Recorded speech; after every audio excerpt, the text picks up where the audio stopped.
ஒரு குலைந்து போவே.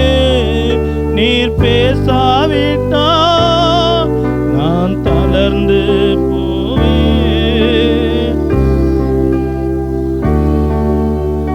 என் கூட பேசுங்கப்பா.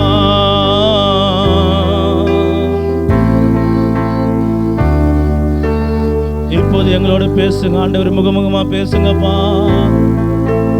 பேசுங்கப்பா. மோசே கூட பேசுனது போல, ஆபிரகாம் கூட பேசுனது போல, நல்ல ஆண்டவரே நீர் எங்களோட பேசுகிற தெய்வம். எத்தனை முறை எங்களோட பேசியிருக்கிறீங்கப்பா. மீண்டும் உங்கள் மெல்லிய சத்தத்தை கேட்க, தேனிலும் இனிமையான மதுரத்திலும் மதுரமான வார்த்தைகளை கேட்க மான்கள் நீரோடு வாஞ்சித்து கதறுவது போல வாஞ்சியோடு இருக்கிறோம் ஆண்டவரே. இங்கே மனித சத்தம் அல்ல, என் தேவனுடைய சத்தம் 100% துல்லியமாய் எங்களுடைய காதுகளிலும் எங்களுடைய உள்ளத்திலும் இருதயத்திலும் பதிக்கப்படுவதாக நீர் பேசும் ஆண்டவரே. வேதத்தின் ரகசியங்களை நாங்கள் பார்க்க என்னுடைய கண்களை திறந்தரலும். இயேசுவின் நாமத்தில் செபிக்கிறோம் நல்ல பிதாவே. அல்லேலூயா, அல்லேலூயா. சந்தோஷமாக இருக்கிறவங்க ஒரு அலையில சொல்லுங்கள். ஆவியில் நிறைஞ்சிருக்கிறவங்க ஒரு அலையில சொல்லுங்கள். ஒன்றாவது வாரத்தை கடந்து 2வது வாரத்துக்கு போயிட்டு இருக்கிறன்னு சொல்கிறவங்க ஒரு அலையில சொல்லுங்கள். பூமியில் இருக்கிறவங்க ஒரு அலையில சொல்லுங்கள். கர்த்தர் நல்லவர். எடுத்துங்க வாசிங்க. எபிரேயர் புஸ்தகம் 10ஆம் அதிகாரம். எபிரேயருக்கு எழுதின நிருபம் 10ஆம் அதிகாரம் 11ஆம் வசனத்திலிருந்து 13ஆம் வசனம் வரைக்கும் 3 வசனங்களை வாசிங்க. அன்றியும் எந்த ஆசாரியனும் நாடோறும் ஆராதனை செய்கிறவனாயும் பாவங்களை ஒரு காலம் நிவர்த்தி செய்யக்கூடாத ஒரேவித பலிகளை அநேக தரம் செலுத்துகிறவனாயும் நிற்பான். இவரோ பாவங்களுக்காக ஒரே பலியை செலுத்தி என்றென்றைக்கும் தேவனுடைய வலது பார்சத்தில் உட்கார்ந்து இனி தம்முடைய சத்துருக்களை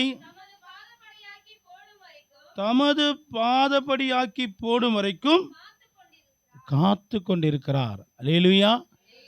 இந்த வசனம் படிக்கும்போது எத்தனை பேருக்கு ஓரளவுக்கு நல்லா தெரியுது? யாருக்கும் தெரியலையோ? சரி, இந்த இடத்துல இந்த வசனத்தின் மூலமாய் அப்போஸ்தலனாகிய பவுல் எபிரேயருக்கு எழுதுவதாக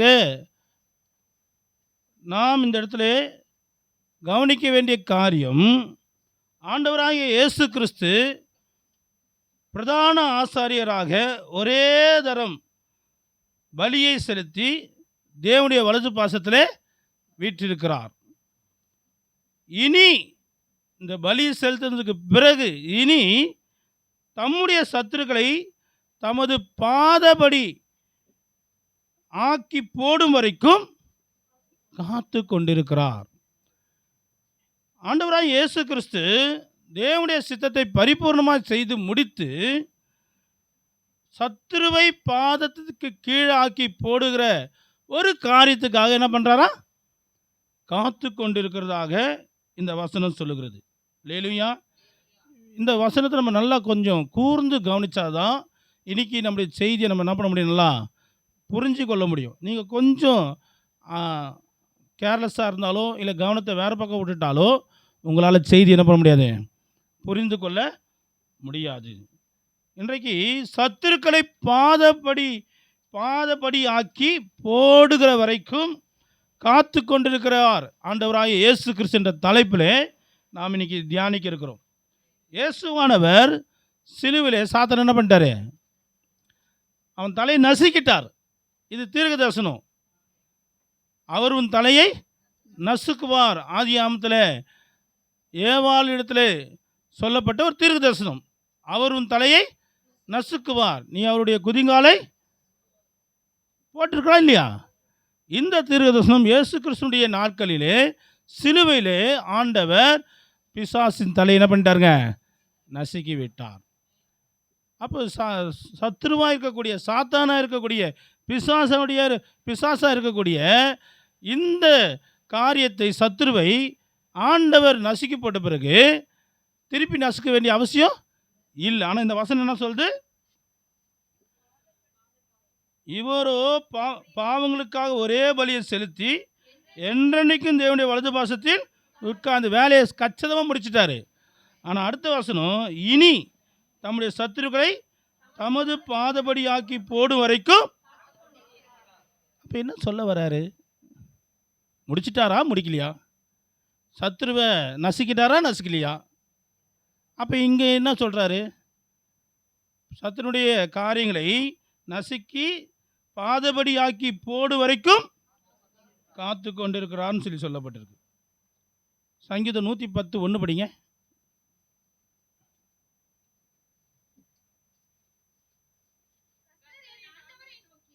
கர்த்தர் என் ஆண்டவரை நோக்கி, நான் உம்முடைய சத்துருக்களை உமக்கு பாதபடி ஆக்கி போடும் வரைக்கும் நீர் என் மது பாசத்தில் உட்காரும் என்றார். இங்கே இயேசு கிறிஸ்துவ குறித்து தீர்க்கதரிசனமாக சொல்லப்பட்டிருக்கு. இப்போ இயேசு கிறிஸ்துவனுடைய காரியம் முடிஞ்ச பிறகு அவர் வலது பாசத்தில் உட்காரணுமா? இப்போ நான் என்ன பண்ணுவேன்? சத்துருக்களை பாதபடி ஆக்கி போடுவேன். அது வரைக்கும் என்ன பண்ணுங்க, கொஞ்ச நேரம் உக்கானுருங்கன்னு சொல்லி அவருக்கு ஒருத்தங்க சொல்கிற மாதிரி அந்த வார்த்தைகள் வருகிறது. இப்போ இன்றைக்கி செய்தியினுடைய கருப்பொருள் என்னென்னா, சத்துருக்கள் என்ன பண்ணோம்? பாதத்துக்கு கீழே ஆக்கி போடணும். அதுக்காக அவர் காத்துங்கிறாரு. யார் காத்துங்கிறா? இயேசு கிறிஸ்து காத்து கொண்டிருக்கிறாரு. இயேசு கிறிஸ்து ஒரு ப்ராஜெக்டை முடிச்சிட்டாரு. முடிச்சுட்டு இப்போ எங்கே உட்காந்துக்கிறாரு? அவர் பிதாவின் வலது பாசத்தில் இருக்கிறாரு.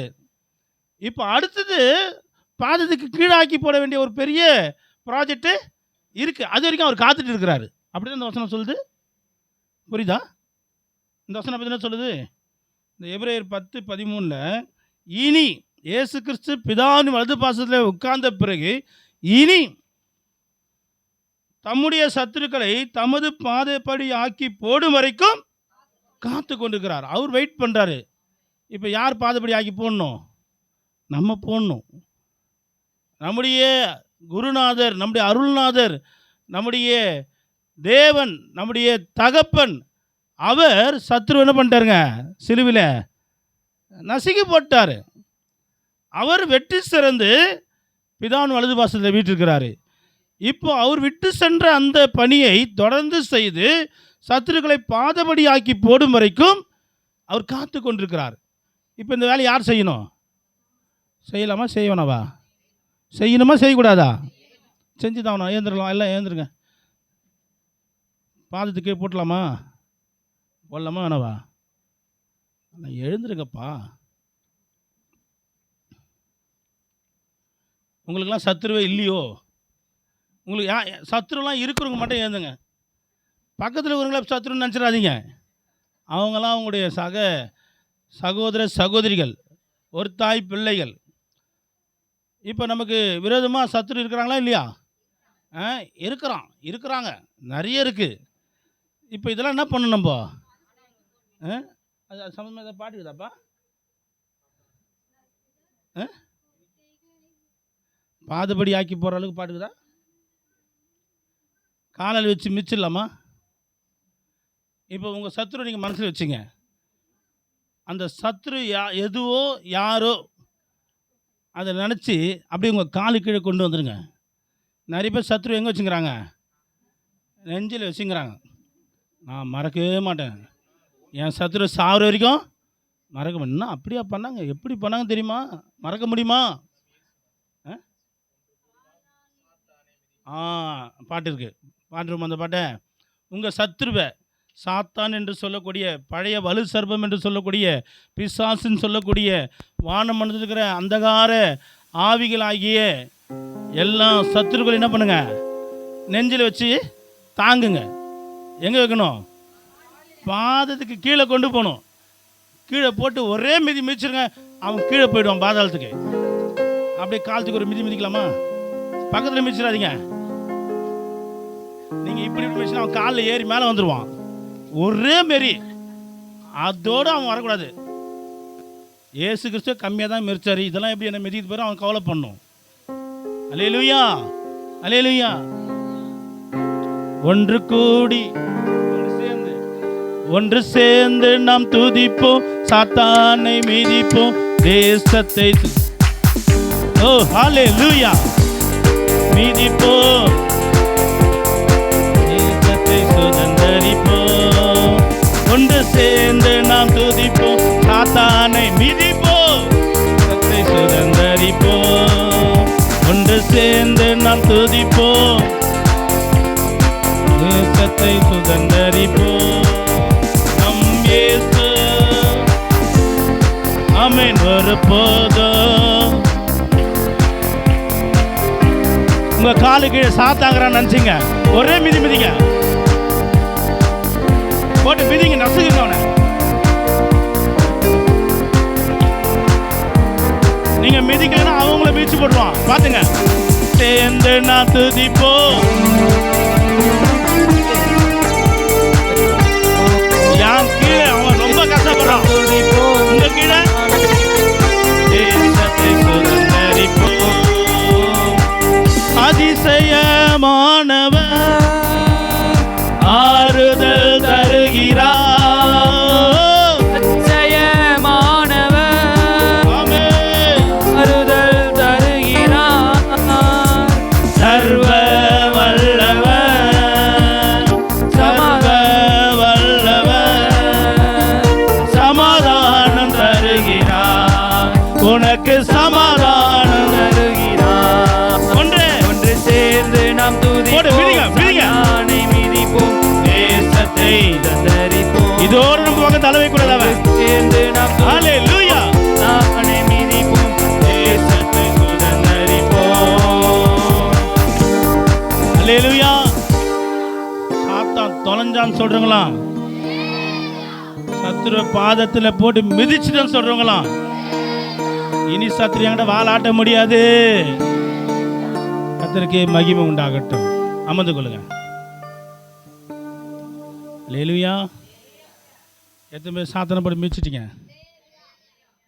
தெரிஞ்சு செஞ்சீங்களோ தெரியாமல் செஞ்சீங்களோ பார்ப்போம். 1 கொரிந்தியர் 15ஆம் அதிகாரம்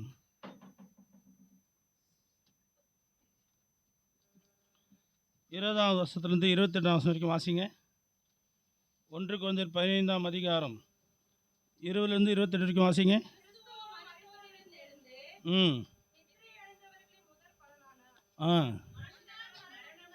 மனுஷனால் மரணம் உண்டானபடியினால்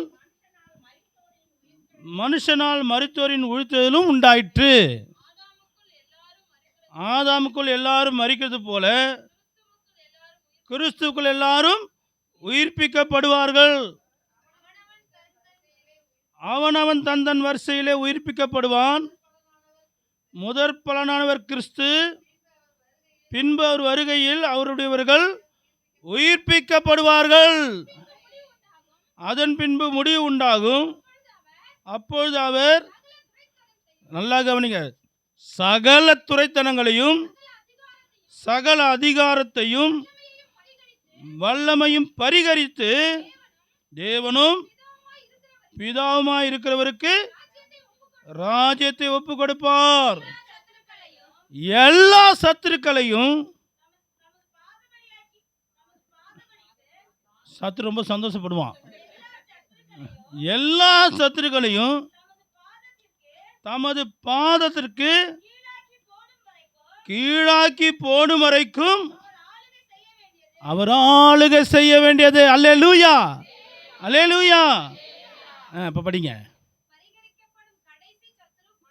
பரிகரிக்கப்படும் கடைசி சத்துரு மரணம். சகலத்தையும் அவருடைய பாதத்திற்கு கீழ்ப்படுத்தினாரே, ஆகிலும் சகலமும் அவருக்கு கீழ்ப்படுத்தப்பட்டதென்று சொல்லி இருக்கும்போது சகலத்தையும் அவருக்கு கீழ்ப்படுத்தினவர் கீழ்ப்படுத்தப்படவில்லை என்பது வெளியரங்கமாயிருக்கிறது. சகலமும் அவருக்கு கீழ்ப்பட்டிருக்கும் போது தேவனே சகலத்திலும் சகலமாயிருப்பதற்கு குமாரன் தாமும் தமக்கு சகலத்தையும் கீழ்ப்படுத்தினவருக்கு கீழ்ப்பட்டிருப்பார். போதும் போதும் போதும். படிக்கும்போது நீங்கள் அப்படியே மண்டை காஞ்சிருப்பீங்கன்னு எனக்கு தெரியுது. ஒரு குழப்பத்துக்குள்ளே போயிருப்பீங்கன்னு தெரியுது. என்ன தான் சொல்ல வராரு? எல்லாத்தையும் கீழாக்கி போட்டாரா? எல்லாம் கீழ்ப்படிஞ்சிச்சா? இன்னும் கீழ்ப்படியாமல் இருக்கா? அல்லேலூயா. என்ன சொல்கிறீங்க? இயேசு கிறிஸ்து எல்லாத்தையும் பர்ஃபெக்டாக செய்து முடிச்சிட்டாரு. பிதாவாகி தேவன் எல்லாத்தையும் கொடுத்துட்டாரு. ஆனாலும் இங்கே வந்து ஒரு இக்கு வைக்கிறாங்க. கீழ்ப்படுத்தப்பட்டுட்டு அப்படின்னு சொன்னால் அந்த வார்த்தை வந்து பாருங்கள், 27 பின்னாடி, சகலத்தையும் அவருக்கு கீழ்ப்படுத்தினவர் கீழ்ப்படுத்தப்படவில்லை என்பது இன்னும் கீழ்ப்படலைன்னு தெரியுது அப்படின்னு சொல்ல வர்றாரு. அவர் எல்லாத்தையும் செஞ்சிட்டாரு. ஆனால் இன்னும் என்ன பண்ணல, இன்னும் கண்ட்ரோலுக்கு வரல. இன்னும் கண்ட்ரோல் பண்ண வேண்டியது இருக்குது. இன்னும் கீழே போட்டு மிதிக்க வேண்டியது இருக்குது. அல்லேலூயா. அங்கே அவர் செஞ்சதில் எந்த பிரச்சனையும் இல்லை, அதெல்லாம் ரைட்டு, அதெல்லாம் ஓவர். ஆனால் இன்னும் கீழே ஆக்க வேண்டியது இருக்குது. அதுக்கான அதிகாரத்தெல்லாம் பிதாவாகிய தேவன் கொடுத்துட்டாரு. இப்போ வலது பார்சத்தில் இருக்கிற இயேசுவானவர் இன்னும் அவருடைய சத்துருக்களை தம்முடைய பாதபடி ஆக்கி போடுகிற வரைக்கும் அவர் காத்து கொண்டிருக்கிறார். அப்போ இப்போ யார் தான் அந்த வேலையை செய்யணும்? நம்ம தான் அந்த வேலையை செய்யணும். நம்ம ஏன் அந்த வேலையை செய்யணும்னா, அந்த வேலையை இன்னும் ஒழுங்காக செய்யாமல் இருக்கிறோம். புரியுதுங்களா? நிறைய விசுவாசிங்க பிரச்சனை வந்துட்டா உடனே சொல்லுவாங்க, சத்துரு கிரியை செய்து விட்டான். நீ அவனை கிரியை செய்ய விட்ட? அவனை போட்டு ஒரு மிதிச்சு அவன் எப்படி செய்ய முடியும்? அநேக விசுவாசிகள் தங்கள் வாழ்க்கையில் நடக்கிற அநேக பிரச்சனைகளுக்கு அவங்களே வாக்குமூலம் கொடுக்குறாங்க. என்ன ஒப்பு வாக்குமூலம் கொடுக்குறாங்க? பிசாசு என்ன பண்ணிட்டான்? வஞ்சித்து விட்டான். சாத்தான் என்ன பண்ணிட்டான்? எங்களை மோசம் போக்கி விட்டான். சத்துரு கிரியை செய்து விட்டது. இதை சொல்றதுக்கு அவங்கள வச்சிருக்கிறாங்க. சாத்தான் தான் சொல்லணும், என்னை மிதிச்சு விட்டார்கள். சாத்தான் தான் போய் பக்கத்தில் சொல்லணும், கலைஞர் காலையில் போனால் என்னை நசுக்கி விடுகிறார்கள். நீங்கள் சொல்ல மாட்டீங்க, செஞ்சால் தானே சொல்லுவீங்க. அல்லேலூயா. என் வீட்டுக்கு போனாலே எனக்கு ஒரு மாதிரி படபடன்னு வருது. ஏன்னால் சாத்தானுடைய கிரி பயங்கரமாக இருக்கிறது. இல்லை தேவப்பிள்ளை, நீ யார்? ஒரு அம்மா என்கிட்ட சொன்னாங்க, ஐயா நீங்கள் எங்கள் வீட்டுக்கு வாங்க, எங்கள் வீட்டு நடுவில் தகுடு வச்சுருக்குறாங்க. ஸ்பீக்கர் அளவு தகுடு உள்ள என்ன பண்ணிக்கிறாங்க, வச்சுருக்கிறாங்க. நீங்கள் என்ன பண்ண, அதை வந்து கண்டுபிடிச்சி நோண்டி எடுக்கணுமா? நான் கொத்தனார் வேலைக்கு தான் போகணும். அல்லேலூயா. ஸ்பீக்கரே வச்சுட்டாங்களா? போச்சு போங்க. நான் சொன்னேன், அதெல்லாம் எதுக்குமே கவலைப்படாதீங்கம்மா. அது வச்சிருந்தாலும் நம்ம விசுவாசித்து ஜெபம் பண்ணும்போது கர்த்தர் அதை ஒன்றும் இல்லாமல் அக்கினியில் நூல் பட்டா எப்படி தெரிச்சு போகும், அதுமாரி அந்த எல்லா காரியமும் தெரிச்சு போகும். கவலைப்படாதீங்க விசுவாசிக்க சொன்னால், ஐயா இல்லையா, நீங்கள் வந்து என்ன பண்ணாத நோண்டி எடுக்குங்க. அப்போ இவங்களுடைய மைண்ட் செட்டப் என்னன்னா, சத்துரு பலமாக ஸ்பீக்கர் மாரி உள்ளே உட்காந்துக்கிறான். அணிலேருந்து எப்போ வச்சாங்களோ அணிலேருந்து என் குடும்பம் என்ன பண்ணல, விளங்கலை. எங்கள் வீட்டில் நான் ரசிக்கப்பட்ட ஆரம்பத்தில் எங்கள் அம்மா காலில் சக்கரம் வச்சுட்டாங்களாம். எங்கள் அம்மா காலில் சக்கரம் வச்சுட்டாங்களாம். குடும்பம் வந்து அப்படியே மண்மேடாக போகணுன்னு சொல்லி ஏவல் விட்டுட்டாங்களாம். அப்படின்னு யார் சொந்து? என் கூட பிறந்த அக்காங்க குடும்பம் நல்லா இல்லை அப்படின்னு யாரோ ஒரு குறி சொல்கிறவங்களோ மந்திரவாதியோ தெரில, அங்கே போய் கேட்டிருப்பாங்க போலுக்கு. அங்கே அது மாதிரி சொன்னதுனால இவங்க வந்து எங்கள் வீட்டில் சொல்லும்போது நான் அதை கேள்விப்பட்டேன். அப்படின்னா என்ன பண்ணணும், நம்ம சில வகை ஜாதி பிசாசு என்ன பண்ணோம், ஜபத்தினாலும் உபவாசத்தினாலும் அன்றி போகாது. அப்போது நம்ம ஜெபம் பண்ணணும் சொல்லி நானும் பண்ணேன். 40 நாள் பாஸ்டிங் போட்டு ஜெபம் பண்ணேன். 40 நாள் ஜபத்தில் நல்ல வல்லமையான காரியங்களை கர்த்தர் செய்தார். அவங்க சொன்ன மாதிரி சில கிரியைகளை எங்கள் வீட்டில் இருக்க தான் செஞ்சிச்சு. அப்போ நான் ஜெபம் பண்ணி 40 நாள் முடிக்கும்போது பார்த்திங்கன்னா ஒரு மிகப்பெரிய அலப்பறை வீட்டில் பயங்கரமாக இருந்தது. நான் என்ன பண்ணுவேன்னா, இரவு பகல் பார்க்காம நேரம் கிடைக்கும் போதெல்லாம் எங்கள் வீட்டில் எங்கள் வீட்டை சுற்றி சுற்றி ஜெபம் பண்ணுவேன். இந்த மூலையில் போய்ட்டு நின்று ஜெபம் பண்ணுவேன், அந்த மூலையில் போய்ட்டு நின்று ஜெபம் பண்ணுவேன், செவுத்து மேலே கை வச்சு ஜெபம் பண்ணுவேன். எங்கள் வீட்டை சுற்றி சுற்றி ஜெபம் பண்ணுவேன். இந்த 40 நாள் உபவாசம் பண்ணி முடித்த பிறகு ஒரு மிகப்பெரிய விடுதலை கர்த்தர் கொடுத்தார். எங்கள் அம்மா காலில் சக்கரை வச்சாங்களே, சக்கரைனா வீல் நினச்சிக்காதீங்க, அது ஒரு ஏதோ செய்வினை பிள்ளைக்கு. அப்போனா அப்படி செஞ்சுட்டாங்கன்னா என்ன நடக்குன்னா, அந்த நபர் வீட்டிலே தங்க மாட்டாங்க, அவங்க வெளியே சுற்றிட்டு இருப்பாங்க, வீட்டுக்குள்ளேயே வர மாட்டாங்க. அப்படி தான் எங்கள் அம்மா இருந்தாங்க. எங்கள் அம்மா பார்க்கறதுக்கு எங்களுக்குலாம் ஆசையாக இருக்கும். அவங்க நைட்டு நாங்கள் தூங்கின பிறகு வருவாங்க, நாங்கள் முழிக்கிறதுக்கு முன்னாடி எழுந்து போயிடுவாங்க. அம்மான்னு ஒருத்தர் இருக்கிறாங்களா எங்களுக்கு மிகப்பெரிய கேள்விக்குறியாக இருக்கும். கேட்டால் பிள்ளைங்களை காப்பாற்ற நான் என்ன பண்ணுறேன், எங்கேயோ ஓடி போய் உழைக்கிறேன். எங்கள் அம்மா சொல்லுவாங்க, நான் என்னது திருவோடு அது மட்டும் தான் எடுக்கலை, பிச்சை மட்டும் தான் எடுக்கலைன்னு எங்கள் அம்மா அடிக்கடி சொல்லுவாங்க. அப்படி தான் அவங்க கஷ்டப்பட்டு கூட பிள்ளைகளை காப்பாற்றினாங்க.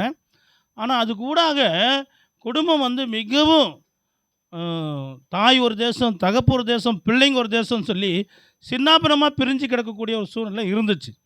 அதுக்கு காரணம் அந்த ஜோசியக்காரங்க, அந்த மந்திரவாதிங்க சொன்ன காரணத்தின்படி அந்த ஏவல், அந்த செய்வினை அப்படின்னு சொன்ன மாதிரி 40 நாள் ஜெபம் பண்ணி முடித்த பிறகு வீட்டில் ஒரு பெரிய மாற்றத்தை கர்த்தர் கொடுத்தார். நான் எந்த வீட்டில் செவுத்தையோ இல்லை தரையெல்லாம் நோண்டலை, ஜெபம் மட்டும்தான் பண்ணேன். பார்த்திங்கன்னா எங்கள் அம்மா வீட்டில் வந்து தங்கிட்டாங்க. எங்கள் அப்பா வீட்டுக்கே வரமாட்டார், அவர் வீட்டுக்கு வந்துட்டார். எல்லாம் குடும்பமாக மாறிட்டு வீடு எடுத்து கட்டுப்பட்டுச்சு. அல்லேலூயா. அப்போ எப்படிப்பட்ட சத்ருவாக இருந்தாலும், எப்படிப்பட்ட செய்வினை, பில்லி சூனியம், மந்திரம், மாந்திரிகம், எப்படிப்பட்ட பிசாசின் கிரைகளாக இருந்தாலும் ஜெபிக்கும் பொழுது அது நம்ம காலுக்கு கீழே வந்துடும், நம்ம மிதித்து ஜெயம் எடுக்கலாம். அல்லேலூயா. இயேசுவானவர் சிலுவிலே பிசாசின் தலை நசுக்கி விட்டார். அவர் செய்து முடித்து வெற்றி சிறந்து பிதான் வலது பாசத்தை வீற்றிருக்கிறார். அவர் இன்னும் இனிமேல் நடக்க வேண்டிய சத்துருக்களுடைய காரியங்களை பாதங்களுக்கு கீழ் ஆக்கி போடுகிற வரைக்கும் அவர் காத்து கொண்டிருக்கிறார். அல்லேலூயா, அல்லேலூயா. ரோமர் 16ஆம் அதிகாரம் 20ஆம் வசனம் வாசிங்க.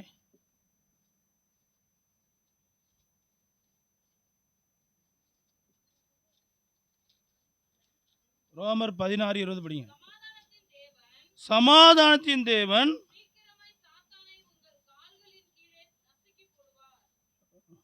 ஒரு அல்லையில சொல்ல மாட்டீங்களா?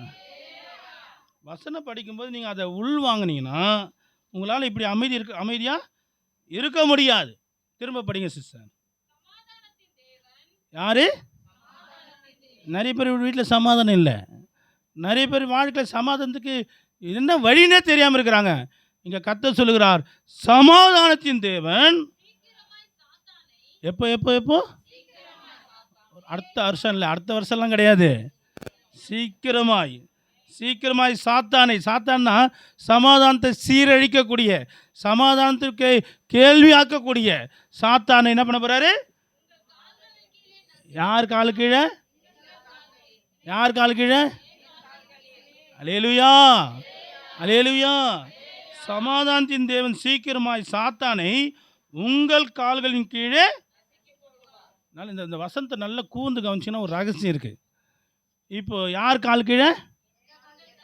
யார் நசுக்கப்பட போகிறா? தப்பு. அதான் வசந்த கூர்ந்து படிக்கணும்னு சொல்கிறேனே. சமாதானத்தின் தேவன் சீக்கிரமாய் சாத்தானை உங்கள் கால்களின் கீழே. யார்? ஏன் அவர் காலை வச்சு நசுக்க வந்தானே பாருங்கள். உங்கள் காலில் சாத்தானை நசுக்குன்னு அவங்களால முடியாதுன்னு அவருக்கு தெரியுது. அப்போ நீங்கள் என்ன பண்ண, சாத்தான் மேலே காலை வச்சா போதும், அவன் நசுங்கி போடுவான். நசுக்கிறது யார்? உங்கள் கர்த்தர். அல்லேலூயா. எல்லாம் எத்தனை பேர் என் கூட பயணிக்கிறீங்க? எத்தனை பேர் சாத்தானை நசுக்க போகிறீங்க? ஒன்று சேர்ந்துன்னா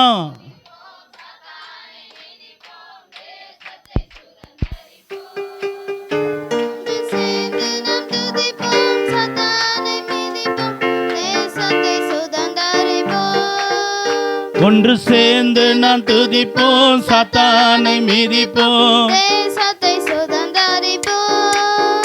ஒன்று சேர்ந்து நாம் துதிப்போம், சாத்தானை மிதிப்போம், தேசத்தை சுதந்தரிப்போம். ஒன்று சேர்ந்து நாம் துதிப்போம், சாத்தானை மிதிப்போம், தேசத்தை சுதந்தரிப்போம். ஒருபோதும் கைவிடார் ஒரு நாளும் விலகிடார் நம் இயேசு நல்லவர் சோத்ரா ஒருபோதும் கைவிடார் ஒரு நாளும் விலகிடார் சேர்ந்து நாம் துதிப்போம் சாத்தானை மிதிப்போம் தேசத்தை சுதந்தரிப்போம் ஆமென். சேர்ந்து நாம் துதிப்போம் சாத்தானை மிதிப்போம் தேசத்தை சுதந்தரிப்போம் நொறுங்குண்ட நோக்கிடு நொறுங்குண்ட நெஞ்சமே நோக்கிடு சுவை கூப்பிடு உண்மையா கூப்பிடு ஐயா இந்த குறையெல்லாம் உன் குறையெல்லாம் ஒன்று சேர்ந்து நாம் துதிப்போம் சாத்தானை மிதிப்போம் தேசத்தை சுதந்தரிப்போம் அல்லேலூயா ஒன்று சேர்ந்து நாம் துதிப்போம் சாத்தானை மிதிப்போம் தேசத்தை சுதந்தரிப்போம் அல்லேலூயா அல்லேலூயா அல்லேலூயா எத்தனை பேர் சாத்தானை கீழே கொண்டு வந்துட்டீங்க மிச்சம் இல்லாமா அல்லேலூயா அந்த வசனம் எப்படி முடியுது நம்முடைய கர்த்தராகிய இயேசு கிறிஸ்துவின் கிருபை ஆமென் ஆமென் சாத்தானை மிதிக்கிறதுக்கு அவரே மிதிச்சு போட்டு என்ன வர தராரா கிருபை வர தராராம் அல்லேலூயா ஏன் தெரியுமா மிதிப்பட்ட சாத்தான பண்ணுவான் அடிப்பட்ட பாம்பு கடிக்காம விட அவன் ஏதாவது நம்மளை போட்டு போட்டாலும் பார்ப்பான் அங்கே ஏதாவது நம்ம எங்கேயாவது நம்ம அப்படி இப்படி ஏதாவது கொஞ்சம் ஸ்லிப் ஆகல அங்கே பாதிக்கப்படக்கூடாதுன்னு கிருபை வேற கொடுக்குறாரு அல்லேலூயா எங்கள் அப்பா எவ்வளோ நல்லவர் பார்த்தீங்களா நல்லவருப்பா நல்லவருப்பா உம்மை போல யாரும் இல்லைப்பா உங்ககிட்டலாம் சொல்கிறதோட சும்மா இருக்கலாம் அல்லேலூயா கர்த்தர் நல்லவர் தேவ பிள்ளையே உன் வாழ்க்கையில் சமாதானத்தை சீர்குலைத்து கொண்டிருக்கிற உன் வாழ்க்கையில் பிரச்சனைகளையும் வேதனைகளையும் பாடுகளையும் வலி வேதனைகளையும் உபத்திரவங்களையும் தொந்தரவுகளையும் கொண்டு வருகிற சத்துருவை உன் பாதத்தின் கீழே வைத்து கர்த்தர் நசுக்கி போட போகிறார் உனக்கு கிருபையும் தரப்போகிறார் அல்லேலூயா அல்லேலூயா இதுக்காக பிதான் வலது பாசத்திலே என் ஆண்டவராய் இயேசு கிறிஸ்து காத்து கொண்டிருக்கிறார் எது காத்துங்கிறாரு என் புள்ள சாத்தானை மிதிக்குமானா நம்ம அப்போ தான் தாண்டி போயிடுது நல்லா மிதிக்கிற நேரத்தை பார்த்து அச்சோ சில நேரத்தில் சாத்தனை படி துள்ளி குதித்து எகிரி போயிடுது ஆனால் கத்து என்ன பண்ணுறாருங்க என் பிள்ளை மிதிக்குமா எல்லா ப்ராப்பர்ட்டியும் அவரே கொடுக்குறாரு பாருங்க சாத்தான் இப்படி வந்தால் இவங்க இப்படி போயிடுவாங்களாம் என்ன விளையாட்டா சாத்தானை மிதிச்சிட்டு அந்த கிருபையை பெற்று தேவனுடைய காத்திருப்புக்கு நாம் என்ன பண்ணோம் அந்த பதிலை கொடுக்கிறவர்களாக இருக்க வேண்டும் அல்லேலூயா பாதத்துக்கு கீழே சத்துருவை போட்டவங்களை பற்றி சில பேரை பார்ப்போம் 1 சாமுவேல் 17ஆம் அதிகாரம்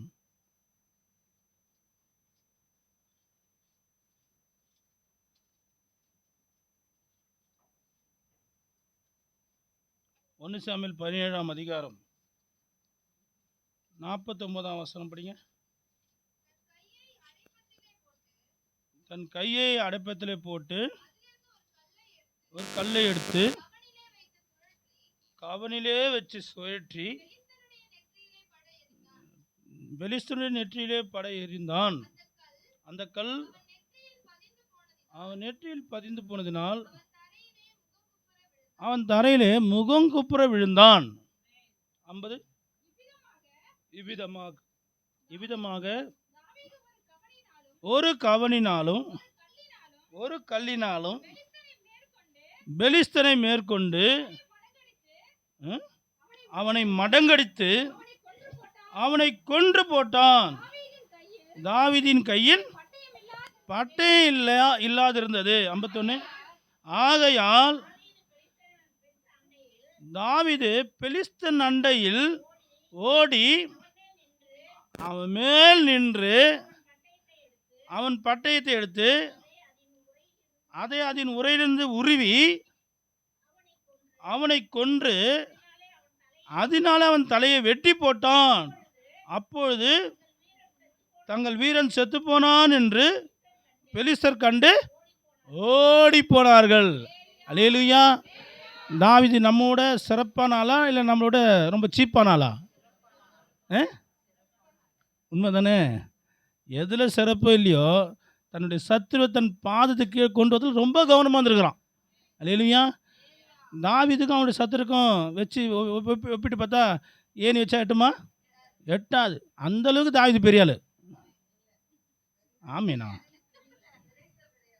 மண்டையில் அடிச்சிருவோம் பாருங்க. பெலிஸ்தன் தாவீதினோட ஏணி வச்சா எட்ட முடியாத அளவுக்கு பெரிய ஆள். அந்த பெலிஸ்தனை விட தாவீது எந்த வகையிலும் ஒரு பொருட்டே கிடையாது. அப்படி ஒரு அற்பமான ஆள். ஆனால் இவனுடைய நோக்கம்லாம் என்னுடைய சத்துரு யாராக இருந்தாலும் எப்படிப்பட்ட எவனாக இருந்தாலும் என் காலுக்கு கொண்டு வந்துடணும் எப்படியாவது. அல்லேலூயா. ஏன்னா பிதாவின் வலது பாசத்தில் இருக்கிற ஆண்டவராக இயேசு கிறிஸ்து நம்முடைய பாதப்படிக்கு சகல சத்துருக்களையும் கீழாக்கி போடுகிற வரைக்கும் அவர் என்ன செய்யணுமா? காத்திருந்து ஆளுகை செய்யணுமா?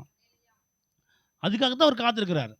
அப்போ கர்த்தருடைய ஆளுகை உள்ள நபருடைய மென்டாலிட்டி எப்படி இருக்கணும்? அவங்க சிந்த மண்டலம் எப்படி இருக்கணும்? அவங்களுடைய எண்ணங்களும் ஏக்கங்களும் அவங்களுடைய கிரியைகளும் எப்படி இருக்குமுன்னா அவங்களுக்கு ஒரு காரியம் பிரதானமாக இருக்கும். என் சத்துரு நான் காலை கீழே கொண்டு வந்து மிதித்து தான் மறுவேலை. அல்லேலூயா.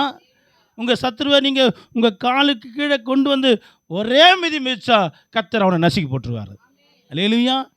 இங்கே தாவீது அந்த பெலிஸ்தனாக இருந்த கோலியாத்தை பல மடங்கு அவன் பராக்கிரம பொருந்தனா இருந்தால் கூட அந்த தாவீது மேலே கர்த்தருடைய ஆளுகை இருந்ததுனால அவனுக்கு அந்த தரிசனம் இருந்துச்சு. சத்துரு என்ன பண்ணோம்? காலு கீழே கொண்டு வந்து நசுக்கி போகணுன்ற அந்த தரிசனம் இருந்துச்சு. அதுக்கு நேரம் அவன் பயணித்தான். அதை கரெக்டாக செய்து முடித்தான். அல்லேலூயா. இப்போ இந்த இடத்துல ஆவியான நமக்கு சொல்கிற சத்தியம் என்னன்னா, நாம் நமக்கு விரோதமாக இருக்கிற சத்துருவை என்ன பண்ண பாதத்துக்கு கீழே நசுக்கி போட வேண்டும். இப்போ நம்முடைய சத்துரு யார்? இப்போ இந்த சப்ஜெக்ட்லேருந்தே நம்ம கொண்டு வரோம். நம்முடைய சத்துரு யார்?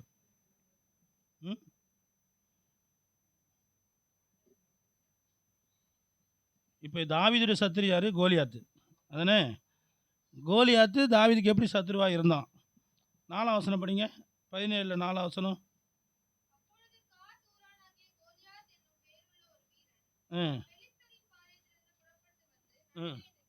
நிற்பான். ம்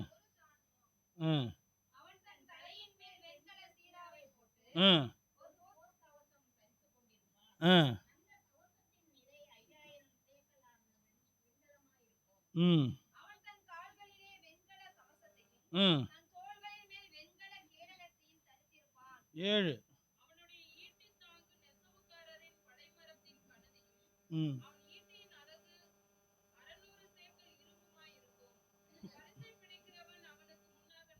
இப்போ தாவீது சத்துரு எப்படி இருக்கிறான்? அதை குறித்து விவரமாக சொல்லப்பட்டிருக்கு. எப்படி இருக்கிறான்? அவனுடைய மேன்மை, அவனுடைய திறமை, அவனுடைய பலம், அவனுடைய ப்ராப்பர்ட்டி எல்லாமே அங்கே வெளிப்படுத்தப்படுது. இப்போ அப்படி ஒப்பிட்டு காட்டினோடனே இங்கே வந்து ஒரு 5 கிலோவும் இந்த தட்டில் ஒரு 50 கிலோ வந்துச்சுன்னா எது வெயிட்டாக இருக்கும்? 50 கிலோ அப்படியே கீழே நிற்கும். இந்த 5 கிலோ அப்படியே மேலே நிற்கும். இந்த 2 பேர் உட்காந்து இப்படி விளாடுவாங்களா பார்த்துக்கிறீங்களா? சீசா அது பேர். சீசா அதில் உக்காடுறாங்க. இப்போ வந்து யார் சொல்கிறது? என் பொண்டாட்டி சொன்னால் தான் கோச்சிக்க மாட்டாங்க, மற்றவங்களாம் கோச்சிப்பாங்க. இப்போ பாக்கியத்தை ஒரு சீசாவில் உட்கார வச்சுட்டு ஏற்ற மாதிரி ஜான்சி உட்கார வைக்கிறோம் வச்சுங்களேன். இப்போ ஜான்சி எங்கே இருக்கும்? மேலே இருக்கும். பாக்கியம் கீழே இருக்கும். ஜான்சி மூணுனாலும் பாக்கியத்தை எழுப்பவே முடியாது. இதுதான் கோலியாத்துடைய நிலைமை, தாவீதுடைய நிலைமை. இப்போ ஜான்சிக்கும் பாக்கியாக்கும் சண்டை விட்டா யார் ஜெயிப்பாங்கன்னு நினைக்கிறீங்க? பாக்கியாக்கா ஒரே குத்து தான்.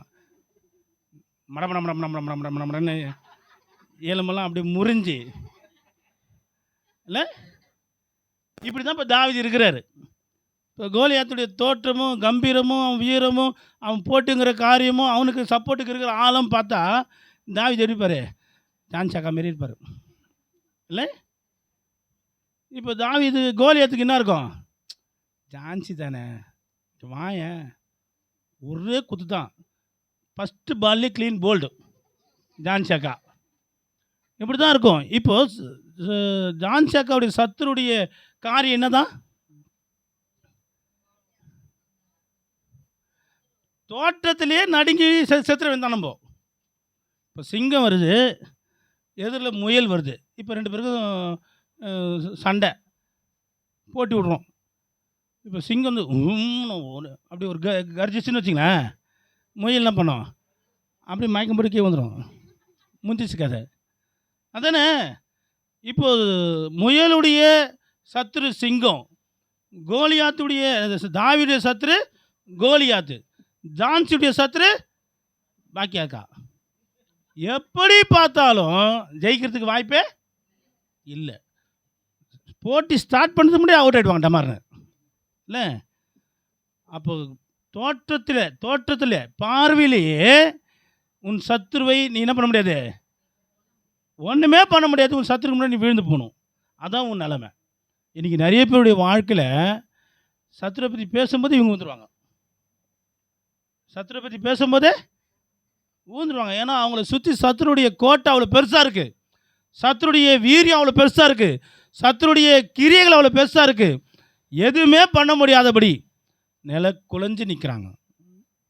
ஆனால் இன்றைக்கி கர்த்தருடைய ஆவியானவர் சொல்கிறார், தேவ பிள்ளைய உன் பலத்தினால் அல்ல, உன் பராக்கிரமத்தினால் அல்ல, நீ ஒரு பூச்சி மாரி இருக்கிற, உன்னை ஒரே நசுக்கு தான், காலை வச்சு இல்லை விரலை வச்சு நசுக்கிட்டு போயிடலாம் உன்னை, நீ அப்படி தான் இருக்கிற.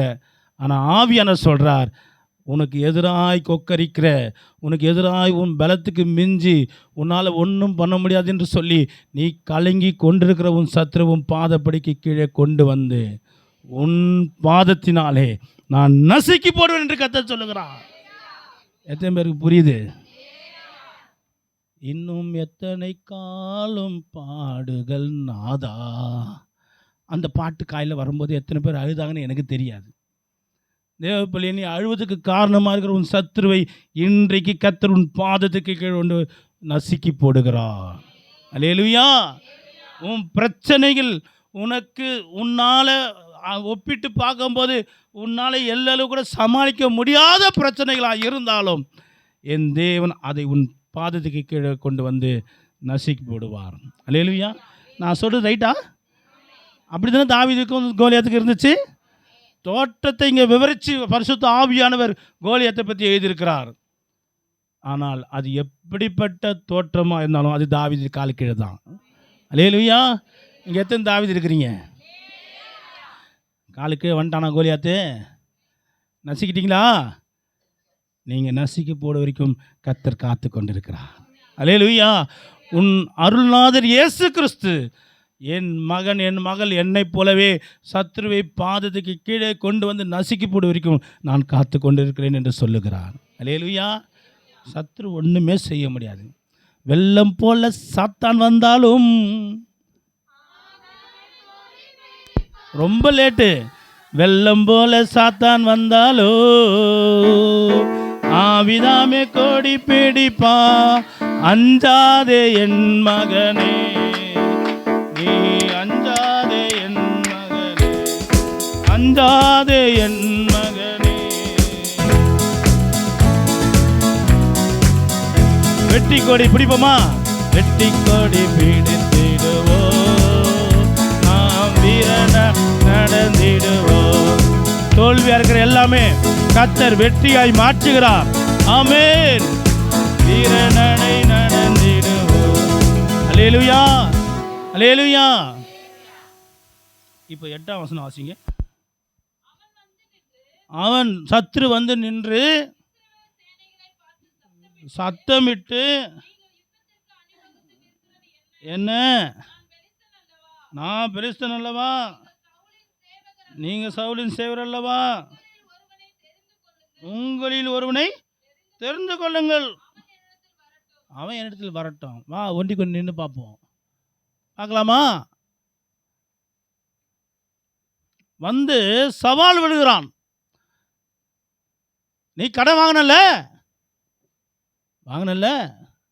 கொடுக்கணும்ல, வாசல் வந்து கேட்கறத வச்சுட்ட. தரேன் தரேன் தரேன்.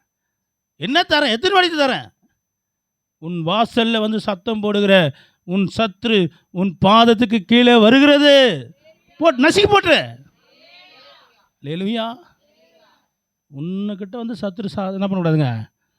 சத்தம் போடக்கூடாது. எந்த சத்துரும் சத்தம் போடக்கூடாது. அப்படியே போட்டு காலில் சத்தம் போடாமல் நம்ம நசுக்கிடணும். அல்லேலூயா. நம்மக்கிட்ட எவ்வளவு வந்து வீராப்பு பேசினாலும் சவால் விட்டாலும் நாம் அவைகளை நம் பாதங்களுக்கு கீழே வந்து நசுக்கி விட வேண்டும். அல்லேலூயா. 9:10 படிங்க. பண்ணவும் சமத்தனால் இருப்போம். ம் ம் ம்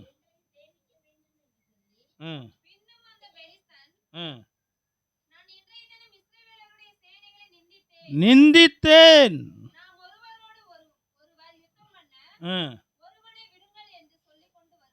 சொல்லி கொண்டு வருவான். இங்கே நிந்திக்கிறது சத்துருடைய பிரதானமான வேலை. தேவ பிள்ளைகளை யாரும் நிந்திக்க அனுமதிக்க கூடாது. ஆனால் பிசாசு என்ன பண்ணுவான்? நம்மளை நிந்திக்கிறதுல எப்பவுமே கவனமாக இருப்பான். இப்போ கோலியாத்து இஸ்ரவேல் சேனையை பார்த்து நிந்திக்கிறான். சொல்கிறான், நான் நிந்தித்தேன்னு சொல்கிறான். உங்களுக்கு எதெல்லாம் பெருமையாக இருக்கோ, எதெல்லாம் உங்களுக்கு நம்பிக்கையாக இருக்கோ, எதெல்லாம் உங்களுக்கு பலனாக இருக்கோ, அது மேலே நான் சவால் விடுறேன், நான் நிந்திக்கிறேன், முடிஞ்சால் வந்து மோதிப்பார். இன்றைக்கி நிறைய பேருடைய வாழ்க்கையில் அநேகர் நிந்திக்கிறத வேறு வழி இல்லாமல் கேட்கக்கூடிய இடத்துல தள்ளப்பட்டிருக்கிறாங்க. தேவ பிள்ளையே, நீ தேவனுடைய பிள்ளை ஆனால் உன்னை ஒருத்தரும் நிந்திக்கக்கூடாது. உன்னை நிந்திக்க கர்த்தர் அனுமதிக்க மாட்டார்.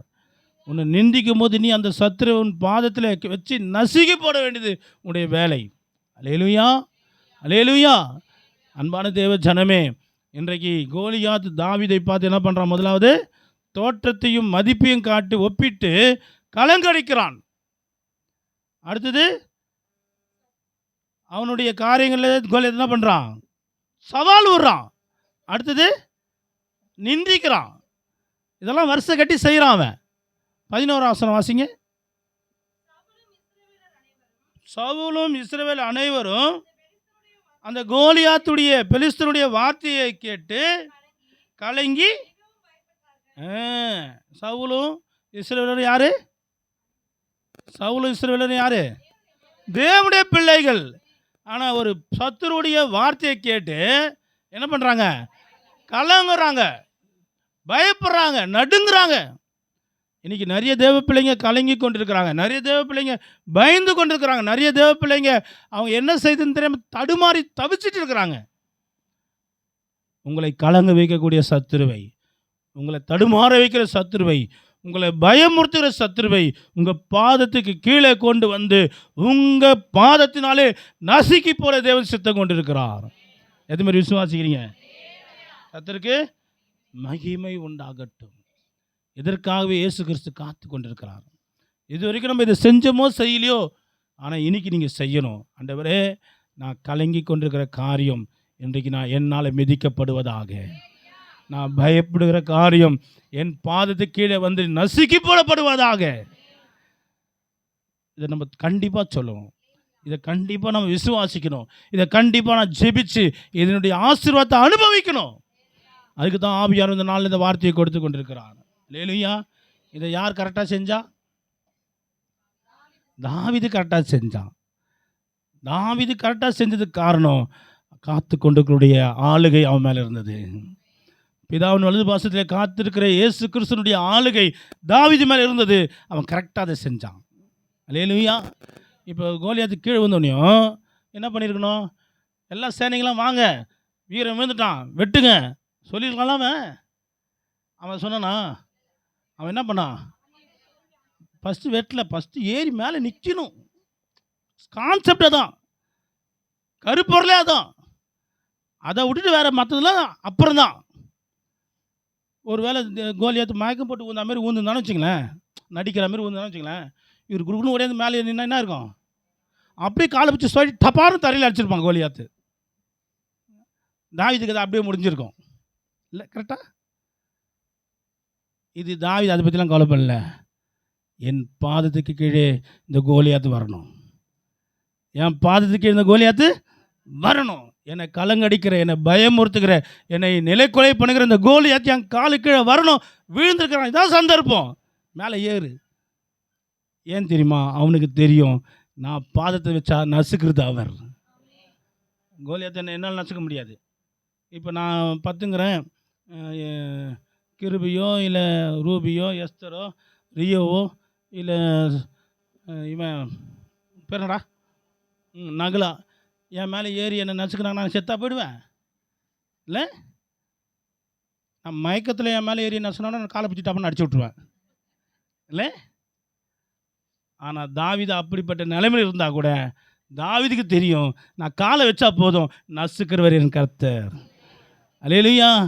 சத்துருவை நசுக்கி போடுகிற கர்த்தர் என்னோடு கூட இருக்கிறான்னு சொல்லி தைரியமாக போய் ஏறி நின்னான். அவன் கத்தியை எடுத்து அவன் தலையை வெட்டி, எவ்வளோ பெரிய துணிகரம், எவ்வளோ பெரிய தைரியம். அல்லேலூயா. ஏன் தெரியுமா? அவன் கர்த்தருடைய ஆளுகள் இருக்கிறான். சத்துருவை பாதப்படி ஆக்கி போடுகிற வரைக்கும் காத்திருக்கிற ஒரு தேவன் எனக்காக இருக்கிறார் என்ற அந்த தரிசனத்தோடு இருந்தான். உங்கள் சத்துரு உங்களை எதாவது பண்ண முடியும்னு நினைக்கிறீங்க?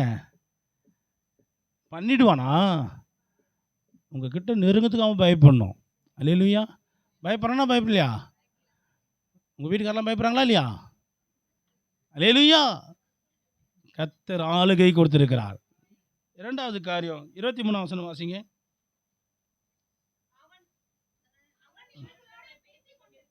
ம் ம் ம் ம் ம் அல்லேலூயா.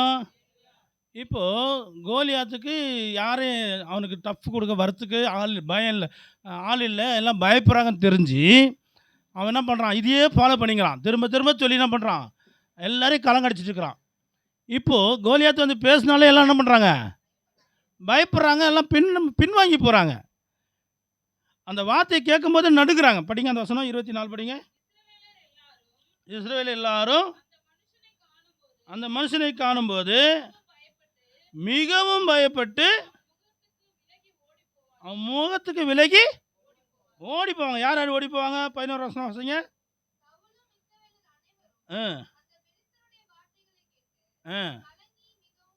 யார் யார்? சவுலு. ஒருத்தர் விடாமல் கோலியாத்து வந்து பேசினாலும் அங்கே யாரும் நிற்க மாட்டான், எல்லாம் எஸ்கேப். ஆஹா மாட்டினோம் தொலைஞ்சோம் அப்படி சொல்லி எல்லாம் பயந்து நடுங்கி கலங்கி எல்லாம் ஓட்டம்தான். ஆனால் அப்படிப்பட்ட ஒரு சுச்சுவேஷனில் சூழ்நிலையில் இந்த வசனம் படிக்குது. நம்ம படிச்சுமா? படிங்க அந்த வசனத்தை. எந்த வசனமா? 23. பேசிக்கொண்டிருக்கையில்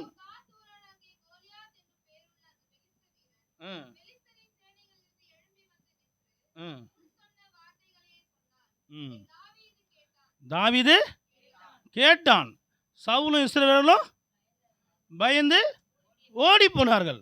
பாருங்கள், எங்கேயும் அங்கேயும் உள்ள வித்தியாசத்தை பாருங்கள். தாவீது என்ன பண்ணுறான்? என்ன சொன்னாங்க? என்ன சொன்னாங்க? என்ன சொன்னாங்க? படிக்க சொல்ல நான். தாவீது கேட்குறான். இப்போ என்ன தாவீதுமே நினச்சிங்க.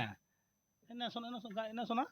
அப்படி அவன் ஏதோ சொல்கிறான், என்ன உடுப்பானி அப்படின்னு இவன் ஓடுறான். யார்?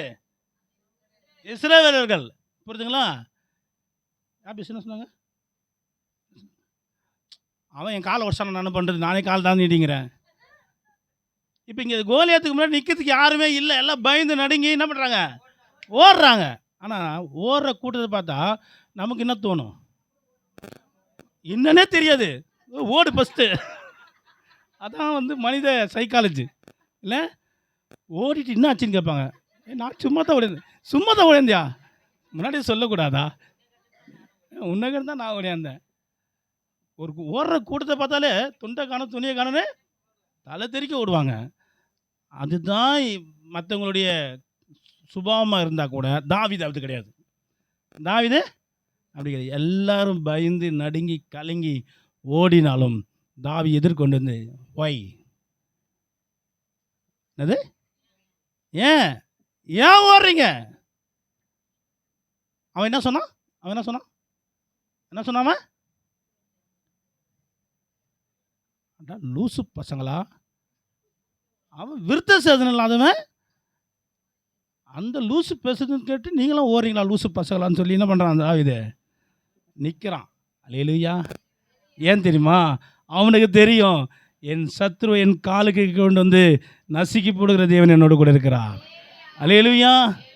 எத்தனை பேர் ஓடுறீங்க? நிறைய பேருக்கு பிரச்சனை வந்தால் என்ன பண்ணுவாங்க சொல்லுங்கள்? பிரச்சனை வந்தால் நிறைய பேர் என்ன பண்ணுவாங்க? நமக்கு ஏன் சாமி வம்பு?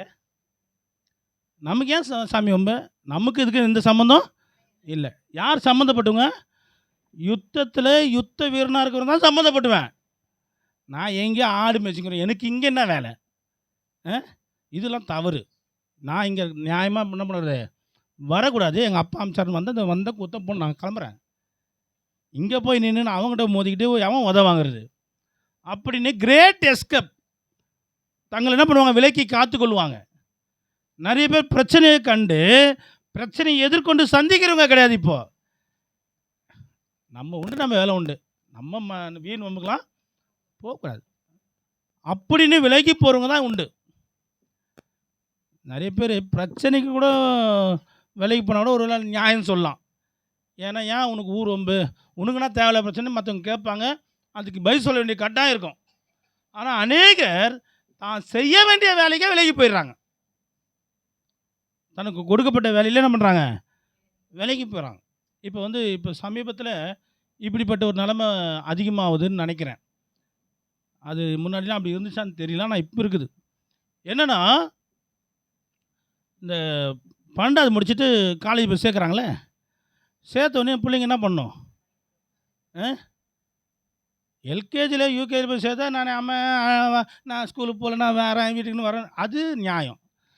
இந்த 12வது படிக்கிற மூதேவிங்களாம் படித்து முடிச்ச பிறகு என்ன பண்ணுதுங்கன்னா, போய் காலேஜ் சேர்க்கும்போது என்ன பண்ணுங்க?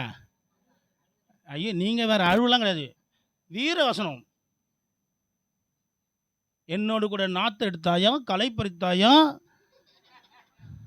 நான் இமயமலையை தூக்கிட்டு வருவேன் ஆஞ்சநேயர் போல். இந்த வீரவசனம்லாம் பேசிவிட்டு போய் காலேஜில் சேர்த்த உடனே அம்மே அம்மே, ஐயோ கொடுமை கூத்துருங்க. நம்ம ஜபத்தில் ஐஸ்ன்னு ஒரு பாப்பா இருக்குல்ல, எது மாதிரி தெரியும்?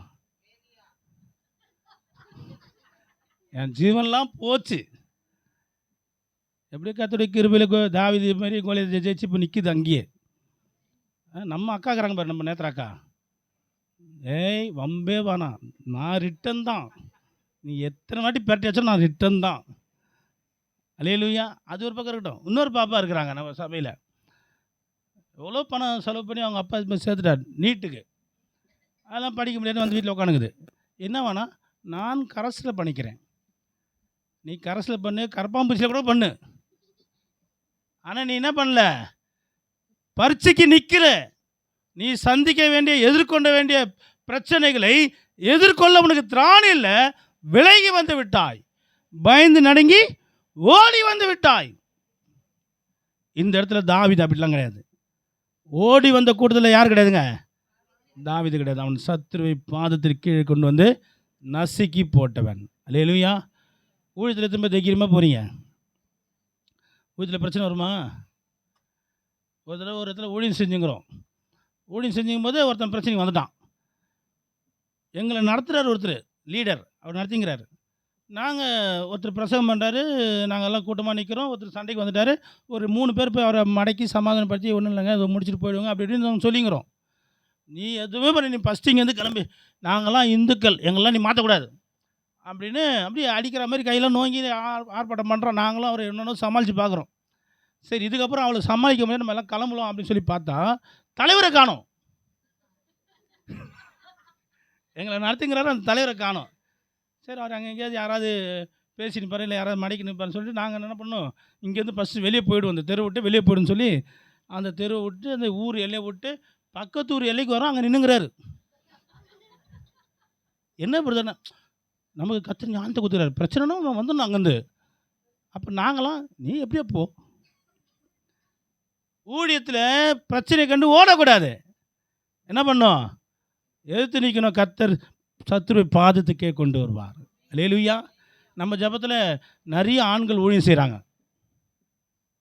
ஆண்களுக்கெல்லாம் ஊழியம் என்னன்னு தெரியாது, ஏன் ஜெபனே தெரியாது ஆண்களுக்கு. இதில் ஒரு ஊழியத்தில் வேறு நம்ம அவங்கள சொல்லணுமா? ஆனால் கர்த்தருடைய கிருபையில் பெண்கள் நிறைய ஊழியம் செய்கிறாங்க. அல்லேலூயா.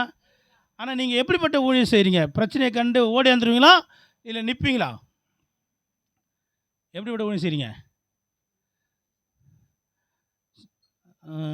ரம்யாம்மா வாங்க சார், கொஞ்ச நேரம் உட்காருங்க, கொஞ்ச நேரம் உட்காருங்க. ஓகேண்ணா, என்ன கவனிங்க. இப்போ பெண்கள் ஊழியம் செய்யும்போது நம்ம எப்படிப்பட்ட ஊழியம் செய்யணும்? தைரியமாக நின்று செய்யணுமா, இல்லை ஓடந்துடணுமா? அதெல்லாம் நீங்கள் பார்த்துங்க. தாசனம் சொன்னாலும் மட்டும் சொல்லக்கூடாது, சரிங்களா? நீங்கள் நல்லா ஊழியம் செஞ்சு சிறப்பாக ஜெயிச்சு பெரிய சாட்சினா என் பேரை சொல்லுங்கள். அடி உத ஏதாவது பாதிப்புனா என்னை மட்டும் என் பேர் மட்டும் சொல்லாதீங்க. நீங்கள் கர்த்தருக்காக வந்தீங்க சொல்லிங்க. அல்லேலூயா. அங்கே ஒரு 10 ஆத்துமா ஆதாயம் பண்ணி ஒரு 10 சபையை நீங்கள் ஆரம்பிச்சின்னா என்னை கூப்பிடுங்க, நான் வந்து பிரதேசம் பண்ணுறேன். ஆனால் பாதிப்புன்னு வந்து என் பேர் சொல்லக்கூடாது நீங்கள். அல்லேலூயா. கரெக்ட். ஒரிசாவில் மிஷினரியாக வந்து ஊழியம் செஞ்சாங்க. புருஷன் மனைவி பிள்ளைங்க. அவங்க மனைவி கண் எதிரிலேயே புருஷனையும் பிள்ளையும் காரில் வச்சு என்ன பண்ணாங்க, கொளுத்திட்டாங்க. சாதாரண பிரச்சனை, பெரிய பிரச்சனையா? பெரிய பிரச்சனை. இப்போ அந்த அம்மா என்ன பண்ணலாம்? நல்லா இருப்பானுங்களா, நாசமாக போவோம், என் புருஷனை எரிச்சிட்டானுங்களே, என் பிள்ளை எரிச்சிட்டாங்க, நான் கண்டிப்பாக என்ன பண்ணோம். ஆனால் அந்த அம்மா அப்படி கிடையாது. அதை செஞ்சவளை நான் மன்னிக்கிறேன், இதுக்கப்புறம் இந்தியாவே எனக்கு வேணாம், நான் என் ஊர் பக்கம் போகிறேன்னு சொல்லி போனாங்களா? தொடர்ந்து இந்தியாவில் அதே பகுதியில் கர்த்தருடைய உதவி செய்கிறாங்க. அல்லேலூயா. பிரச்சனையை கண்டு விலகி போகிறவங்க, பிரச்சனையை கண்டு பயந்து போகிறவங்க, நடுங்கி போகிறவங்க சத்துருவை பாதப்படியில் என்ன பண்ண முடியாதுங்க, போட முடியாது. சத்துருவை பாதப்படியில் போட்டு மிதிக்கிறவங்க அவங்கள பார்த்து பிரச்சனை பயப்படும்.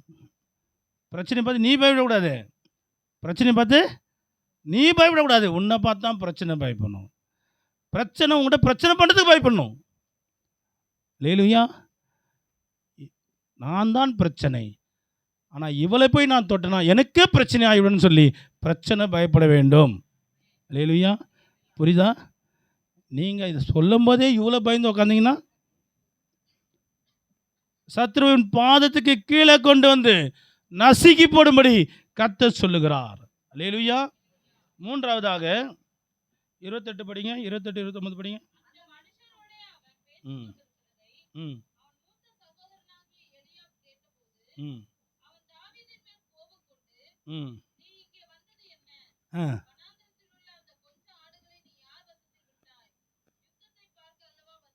ம் ம் அதற்கு தாவீது, நான் இப்போது செய்தது என்ன? நான் வந்ததற்கு முகாந்திரம் இல்லையா என்று சொல்லி போதும். அல்லேலூயா. இப்போ இந்த இடத்துல தாவீது அந்த சைட்டுக்கு வந்ததுக்கு ஒரு நோக்கம் இருக்குன்னு சொல்கிறான். யார் சொல்கிறா? தாவீது, நான் இங்கே வந்ததுக்கு ஒரு நோக்கம் இருக்குது, என்னை ஏன் தேவையில்லாமல் திட்டுறீங்க? நோக்கம் இல்லாமையே நான் வந்தேன்.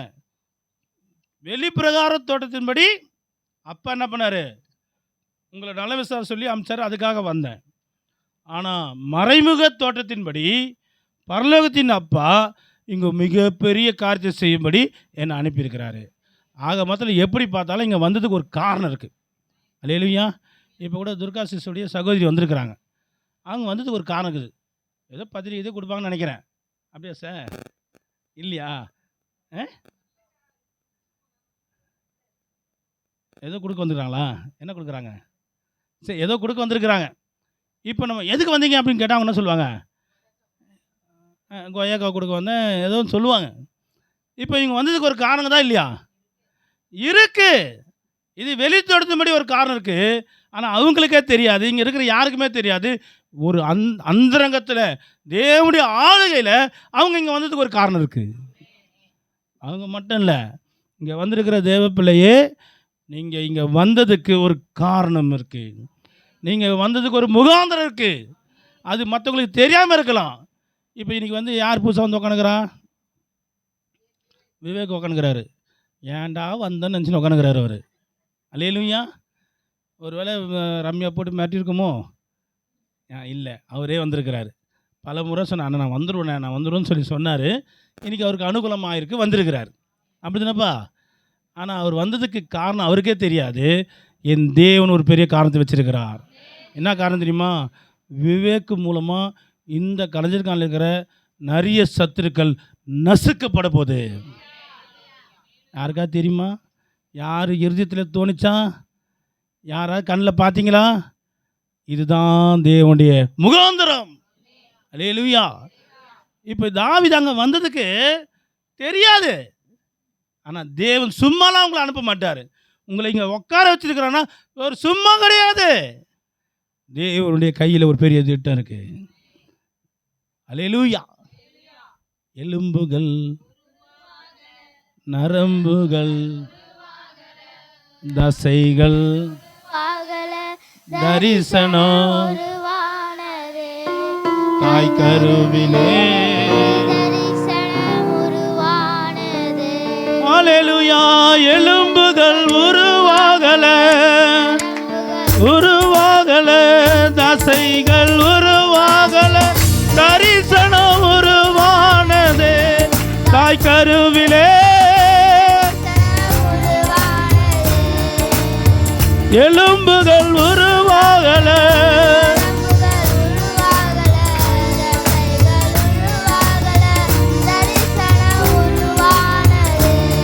தாய் கருவிலே தரிசனம் உருவா. எப்படி உமக்கு நன்றி சொல்லுவேன், சொல்ல வார்த்தையே இல்லை. வாழ்க்கை முழுவதும் வேறு ஆசையே இல்லை.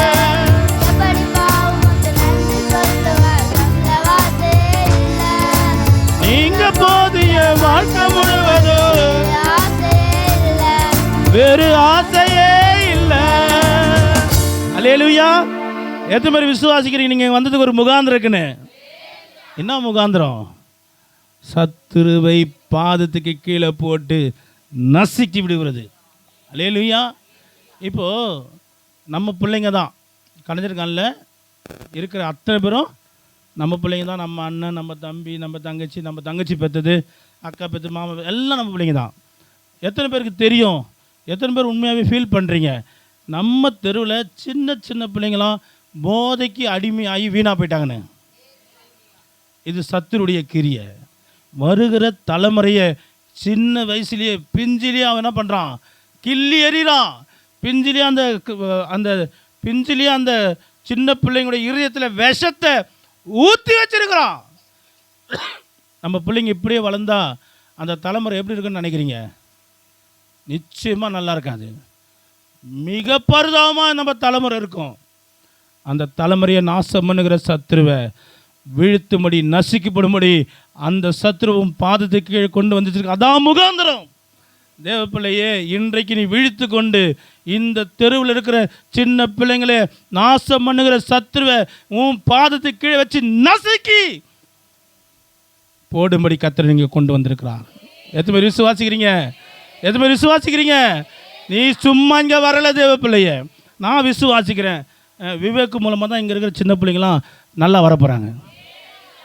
ஏன்னா விவேக்கு தான் தெரியும் அதனுடைய ரகசியம். இப்போ எனக்கு புரியாது பிள்ளைங்க எப்படிலாம் தப்பு பண்ணுவாங்கன்னு. ஆனால் அந்த தப்பான பாதையில் போனவங்களுக்கு இப்படிலாம் பண்ணுவாங்கன்னு சொல்லி எனக்கு வந்து நான் சிகரெட் பிடிச்சது கிடையாது, தண்ணி அடித்தது கிடையாது, அதுமாரி போதை வசதிகள்லாம் பயன்படுத்த கிடையாது. எனக்கு தெரியாது அது என்ன பண்ணுன்னு எனக்கு தெரியாது. ஆனால் அப்படிப்பட்ட நபர்களை கொண்டு தான் அப்படிப்பட்ட நபர்களை கர்த்தர் மீட்டெடுப்பார். இதான் முகாந்திரம். நீங்கள் தாவீது சொல்கிறேன், இங்கே வந்து முகாந்திரம் இல்லையா? என்ன அது? எதுக்கு தாவீது அங்கே வந்தான்? கர்த்தர் எதுக்காக தாவீதை கொண்டு வந்தார்? அந்த பாளையத்தையே கலங்கடித்து கொண்டிருக்கிற அந்த இஸ்ரவேல் சேனையே கலங்கடித்து கொண்ட ஒரு கோலியாத்தை வீழ்த்தும்படி கலைஞர்காலிலேயே கலங்கடித்து கொண்டிருக்கிற, கலைஞர்காலிலேயே சீரழித்து கொண்டிருக்கிற, கலைஞர்காலிலேயே நாசம் பண்ணி கொண்டிருக்கிற அந்த போத ஆவிய பாதத்துக்கு கீழே வந்து நசுக்கும்படி கர்த்தர் இங்கே கொண்டு வந்திருக்கிறார். எத்தனை பேர் விசுவாசிக்கிறீங்க? கர்த்தருக்கு மகிமை உண்டாவதாக. அல்லேலூயா. ஆனால் அப்படிப்பட்ட நம்ம எதுக்கு நம்ம இங்கே வந்திருக்கிறோம்? நான் சொன்ன உங்கள் முகாந்திரத்தை வந்தவனே தூங்கணும். தாசனை வரீங்களா? தாசனை வரீங்களா? வரீங்களா இல்லையா? இதுதான் முகாந்திரம். தேவ பிள்ளையே, உன்னுடைய தரிசனத்தை கர்த்தர் உன்னை கொண்டு வந்த முகாந்திரத்தை மாற்றி அமைக்கும்படி பிசாசு கிரியை செய்கிறான். இடம் கொடுத்துறாதீங்க. பேசுறது யாரு? ஜபத்துக்கு வரங்க. எதுக்கு வரீங்க?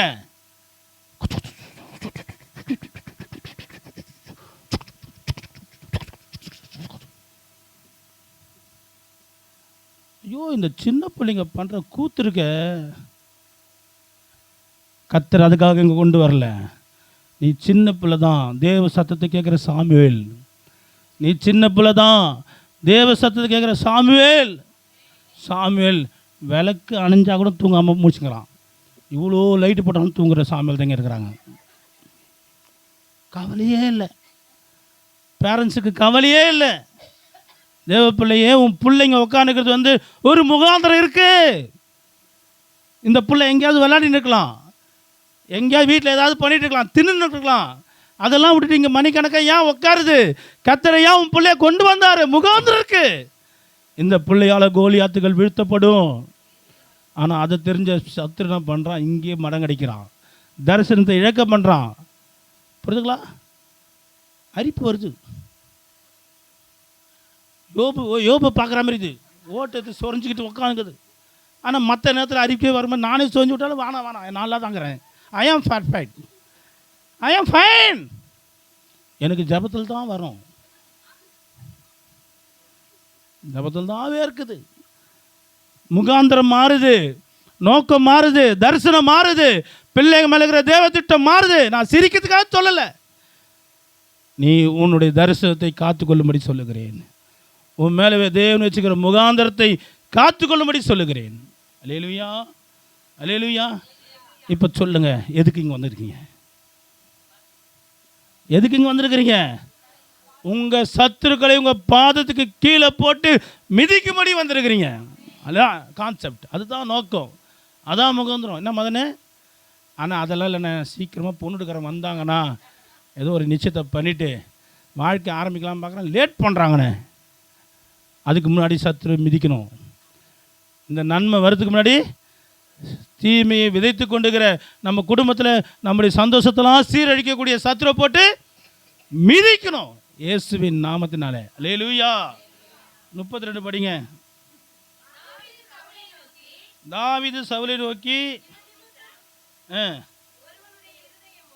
ஒருவனுடைய இருதயமும் கலங்க வேண்டியதில்லை, உம்முடைய அடியானாகிய நான் போய்.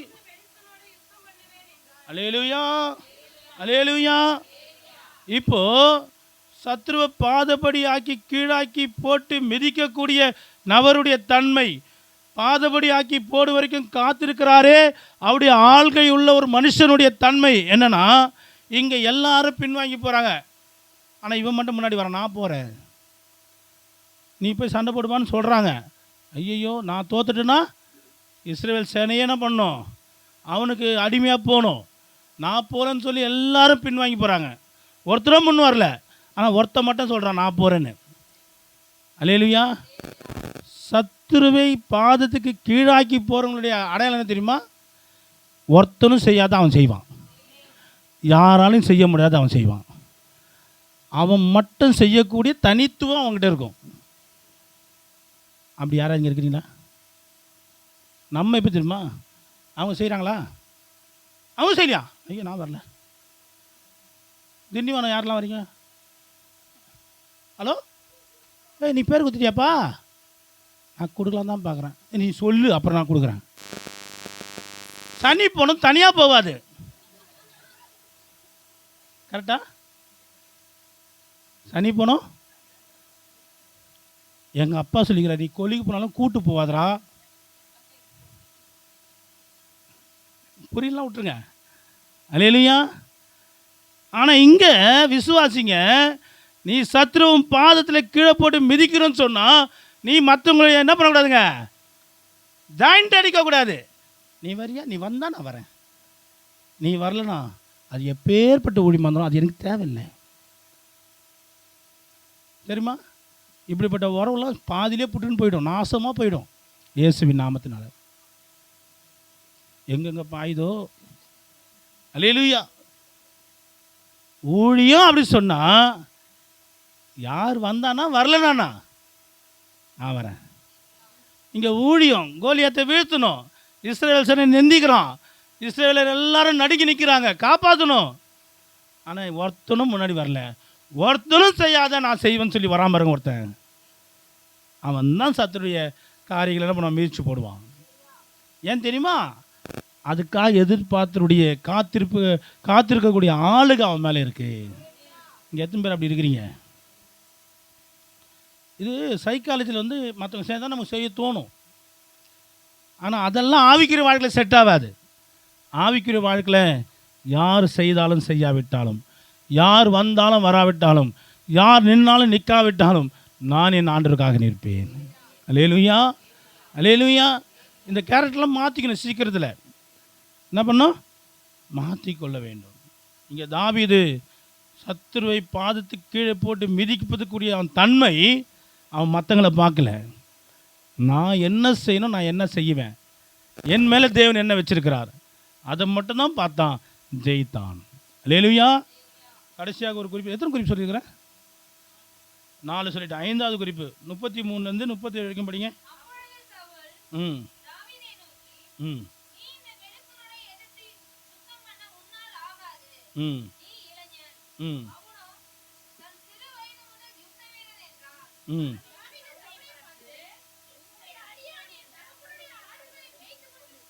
ம் ம் ம் ம் ம் ம் ம் ம் ம் அந்த சிங்கத்தையும் அந்த கரடியையும் உம்முடைய அடியானாகிய நான் கொன்றேன். விருத்த சேதனமில்லாத இந்த பெலிஸ்தனும் அவைகளில் ஒன்றை போல இருப்பான். அவன் ஜீவனுள்ள தேவனுடைய சேனைகளை நிந்தித்தானே என்றான். பின்னும் தாவீது, என்னை சிங்கத்தின் கைக்கும் கரடியின் கைக்கும் தப்பிவித்த கர்த்தர் இந்த பெலிஸ்தனுடைய கைக்கும் தப்பிப்பார் என்றான்.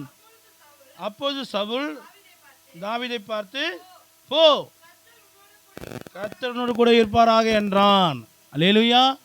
இந்த வாசித்த வேத பகுதியில் 2 பேருடைய அபிப்பிராயம், சவுலுடைய அபிப்பிராயம், தாவீது அபிப்பிராயம். சவுலுடைய பார்வை, தாவீதுடைய பார்வை, சவுலுடைய விசுவாசம், தாவீது விசுவாசம், இதெல்லாம் அப்படியே பார்க்கலாம், கவனிக்கலாம். இப்போ சவுல் என்ன சொல்கிறான்? கோலியாத்து ஆஹா ஓஹோ, அவன் சின்ன வயசுலேருந்து அப்படியே யுத்த வீரன், நல்லா நிறைய சண்டைலாம் ப்ராக்டிஸ் பண்ணியிருக்கிறான், அவனுக்கு எல்லா பலனும் இருக்குது, நிச்சயமாக அவன் என்ன பண்ணுவான், சண்டையில் ஜெயிப்பான். நீயோ ரொம்ப இளைஞனாக இருக்கிற, உனக்கு சண்டைலாம் தெரியாது, உனக்கு ஆடு மேய்க்கத்தான் தெரியும், உன் தோற்றம் வேறு எப்படி இருக்குது, ரொம்ப சாஃப்டாக இருக்குது, இதெல்லாம் ஒத்து வருமா அப்படின்னு என்ன பண்ணுறான், மேல் பார்வையில் போட்டு ஒரு எடை போட்டு ஒரு காரியத்தை சொல்கிறான். ஆனால் தாவீது என்ன சொல்கிறான், நீங்கள் அப்படிலாம் நினச்சிடாதீங்க, நான் ஒரு தடவை சிங்கத்தை சாவச்சிருக்கேன், ஒரு வாட்டி கரடியை சாவச்சிருக்கிறேன், இப்படி ஆச்சோம் அப்படி ஆச்சு, நான் வந்து இப்படி நீங்கள் சொல்கிற மாதிரி இருந்தால் கூட நான் செஞ்ச காரியம்லாம் பெருசு, என்னை கர்த்தர் செய்ய வச்சார், அதெல்லாம் செய்ய வச்ச ஆண்டவர் அந்த மிருகத்துக்கு சம்மந்தான் இந்த பெலிஸ்தன். ஏன்னா அவன் கர்த்தருடைய சேனையை நிந்திச்சிட்டான். இதுக்கப்புறம் அவனை விட்டு வைக்கக்கூடாது, அவனை காலுக்கே தான் கொண்டு வந்துடணும். எனக்கு கர்த்தர் உதவி செய்வார். இவனுடைய பார்வை, இவனுடைய விசுவாசம், இவனுடைய அந்த ஆவிக்குரிய அந்த வெளிச்சம் இப்படி இருக்கு. யார் அந்த சத்துருவை கீழே கொண்டு வந்தது? தாவீதை போல யோசித்து, தாவீதை போல விசுவாசி, தாவீதை போல அந்த செயலுக்கு வந்தவங்க தான் அந்த சத்துருவை கீழே கொண்டு வந்தாங்க. இவன் சவுல் வந்து கடைசி வரைக்கும் கோலியாத்துக்கு முன்னாடி நிற்காம போனது காரணம் அவன் எதை தான் பார்த்தான்? அவன் உயரம், அவன் உருவம், அவனுடைய அந்த யுத்த கலைகள், அவன் போட்டுங்கிற வெங்கலம், அந்த வச்சுங்கிற கத்தி கபடா, அவனை சூழ்ந்திருக்கிற பெரிய அந்த சேனை, இதெல்லாம் யார் பார்த்துங்கிறா? அவனுக்கு அந்த ஆவிக்கிற பார்வையே, விசுவாச பார்வையே இல்லை. நான் கர்த்தருடைய சேனையினுடைய ராஜா என்ன அவர் அபிஷேகம் பண்ணார், அந்த அபிஷேகம் எதுவுமே அவனுக்கு ஞாபகத்துக்கு வரல. எதை தான் பார்க்குறான் அவன்? கண் எதில் இருக்கிற பிரச்சனை தான் பார்க்குறான், சூழ்நிலை தான் பார்க்குறான். நிச்சயமாக இது என்ன பண்ணணும்? நாசம் பண்ணிடும், என் கதை முடிஞ்சு, இப்படி தான் பார்க்குறான். ஆனால் தாவீது அதை எதுவுமே பார்க்கல. தாவீது பார்த்தலாம் இது கர்த்தர் எனக்காக இதை செஞ்சார், அது செய்ய வச்சார், அப்படி செய்ய வச்சார், ஏற்கனவே செய்ய வச்சதெல்லாம் நினைப்பில் வச்சுக்கிட்டு இப்பயும் அப்படி தான் செய்வார். ஏன்னா இவன் இப்படிப்பட்ட காரியத்தை சொல்லியிருக்கிறான், கர்த்தரை சொல்லிட்டான், கர்த்தருக்காக நான் இதான் அப்படியே கர்த்தர் கர்த்தர் கர்த்தர்னு கத்தி கிடக்கிறான். அவன் பிரச்சனை பிரச்சனை பிரச்சனை பிரச்சனையே பார்த்துக்கிறான். பிரச்சனையை பார்க்குறோம், நிச்சயமாக பிரச்சனை மீன் வரப்போகிறதே கிடையாது. ஆனால் கர்த்தரே சொல்லி கர்த்தரே கர்த்தரே கர்த்தர்னு கத்துறவன் ஜெயிக்காமல் வரப்போகிறதே கிடையாது. உங்கள்கிட்ட சொல்ல பாருங்க. அல்லேலூயா. தேவ பிள்ளைய, உன் பிரச்சனை எத்தனை பேர் பார்க்குறீங்க? உங்கள் சூழ்நிலை எத்தனை பேர் பார்க்குறீங்க? அண்ணே என் வாழ்க்கைண்ணே, என் லைஃப் யாருலன்னு சொல்லு. கரெக்டாக நான் சொல்கிறது? நீங்கள் சூழ்நிலையை பார்க்காதீங்க, உங்களை சூழ்ந்திருக்கிற போராட்டத்தை பார்க்காதீங்க, அந்த கொந்தளிக்கிற அந்த அலையை பார்க்காதீங்க, உங்களை சுற்றி வீசுகிற அந்த சூறாவளியை பார்க்காதீங்க. யாரை தான் பார்க்கணும்? உங்கள் பக்கத்தில் பத்துங்கிறார் பாருங்க, தூங்கினேன், அவரை பார்க்கணும். நீங்கள் அவரை பார்க்கணும் தான் அவர் கம்முனுங்கிறாரு. நீங்கள் எதை தான் பார்க்குறீங்க? பிரச்சனை, கண்ணீர், கடன் பாரம், வியாதி. ஐயோ, அந்த கர்ப்பப்பையை எடுத்துட்டு அந்த எலும்பு யார் தாங்கிறது? யார் தாங்கிறது? யார் தாங்கிட்டு போட்டு? அல்லேலூயா. தேவ பிள்ளையே, உன் ஆண்டவர் உன்னோடு கூட இருக்கிறார். நீ ஒன்றரை குறிச்சும் கவலைப்படக்கூடாது. தாவீது அப்படி தான் பார்த்தான், கொண்டு வந்துட்டான் கீழே. யாரை? சத்துருவை கொண்டு வந்துட்டான். அல்லேலூயா. முழங்கால் படிடுவோம்.